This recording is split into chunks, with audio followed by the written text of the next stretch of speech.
Hello दोस्तों, HK study में आपका स्वागत है। आज हम लोग Hindi UPPCL JE and all competitive exam के लिए हम लोग 27वां क्लास देखेंगे। इसके पहले हम लोग 26 क्लास तक पढ़ चुके हैं। तो आइए वीडियो को शुरू करते हैं। तो उच्चारण करते समय क्या होता है, हम लोग क्या पढ़ रहे थे, संयुक्त व्यंजन पढ़ रहे थे। तो उच्चारण करते समय मुख से वायु प्राण के आधार पर वर्णों के भेद, इसके मुख्यतः कितने भेद होते हैं? दो होते हैं। कौन कौन से? अल्प प्राण और महाप्राण। तो दो भेद होते हैं। तो अल्प प्राण किसको कहते हैं? तो जिन वर्णों के उच्चारण से मुख से कम वायु प्राण निकलती है उन्हें अल्प प्राण कहते हैं। उन्हें क्या कहते हैं? अल्प प्राण कहते हैं। अब बात करते हैं महाप्राण। तो जिन वर्णों के उच्चारण में अधिक वायु प्राण निकलती है उन्हें महाप्राण कहते हैं।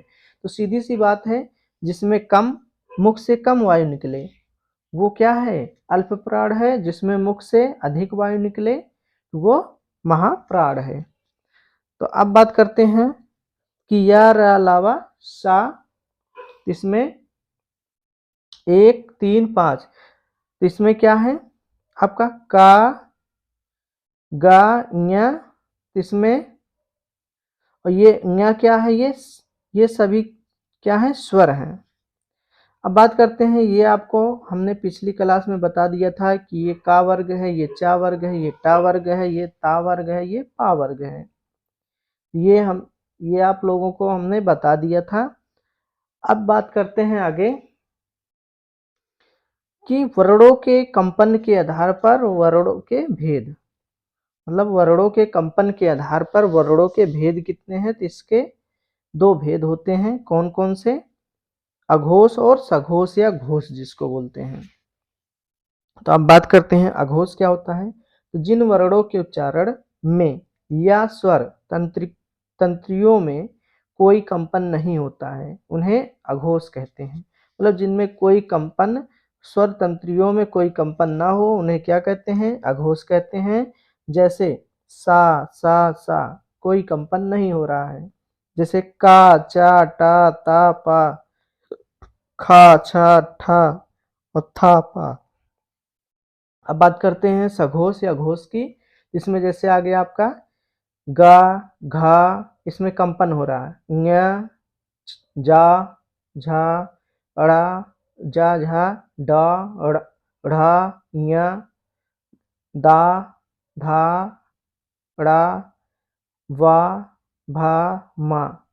तो सभी स्वर या रा ला वा डा ढ़ा हा, ये इसमें सब क्या है? सघोष या घोष हैं।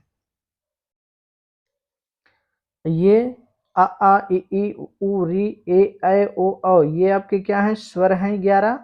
अब बात करते हैं कंठ या कंठ्य। तो का वर्ग में कौन कौन से अक्षर आते हैं? का खा गा घा ञ, या आ अह ओ आ ओ हा।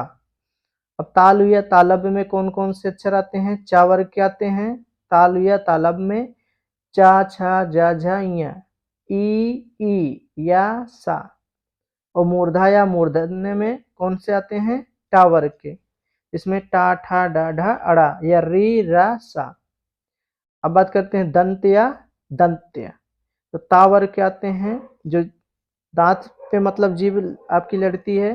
तो जैसे हो गया ता था दा धा ना। अब बात करते हैं होष्ठ या होष्ठ की। तो पा वर्ग आते हैं पा फा बा भा मा उ और उ। कंठ तालब, कंठ और तालब जो आते हैं वो ए आए होते हैं। कठोष्ठ, इसमें कौन से आते हैं? ओ औ आते हैं। वात्सर्य में कौन से आते हैं? झा रा ला। अब बात करते हैं दंतोष्ठ में, तो वा और फा आते हैं।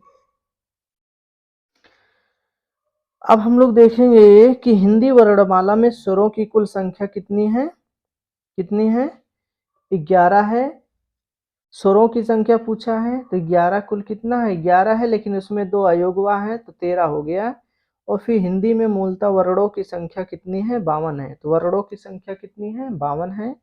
और अयोगवाह कहा जाता है। अयोगवाह किसको कहा जाता है? अनुस्वर और विसर्ग को। जैसे अंक आ, तो ये अनुस्वर है और ये क्या है? विसर्ग है। तो दोनों को लेके कितना बन जाता है? 13 बन जाता है। हा, ये जो है आपका स्वर तंत्रिका है या का कल्प है। क्या है? का कल्प है। ना, ला तथा मा ये अल्प प्राण है, परंतु इनके महाप्राण भी हिंदी में प्रचलित हो गए हैं। जैसे नाह, माह, लह। तो ना, ला, मा इनके अर्थ में परिवर्तन। तो इनके अर्थ में परिवर्तन कैसे हुआ? जैसे काना, इसको कान्हा, कुमार, कुम्हार, आला, आल्हा। संयुक्त व्यंजन, ये इसको क्या बोलते हैं? गुच्छ व्यंजन भी बोलते हैं। अब बात करते हैं द्वित्व व्यंजन। तो द्वित्व व्यंजन क्या है? जो व्यंजन एक पूरा व्यंजन तथा उसी का आधा व्यंजन तथा उनके बीच में कोई स्वर न हो तो उन्हें द्वित्व व्यंजन कहते हैं। मतलब इसमें क्या है कि एक पूरा व्यंजन हो तथा उसी का आधा व्यंजन तथा उनके बीच में कोई स्वर ना हो तो उन्हें द्वित्व व्यंजन कहते हैं। जैसे तल्ली, दिल्ली, बिल्ली, अड्डा, अस्सी। तो ये आपका द्वित्व व्यंजन हो गया। ओके दोस्तों, अब हम लोग नेक्स्ट वीडियो मिलते हैं। तब तक के लिए जय हिंद।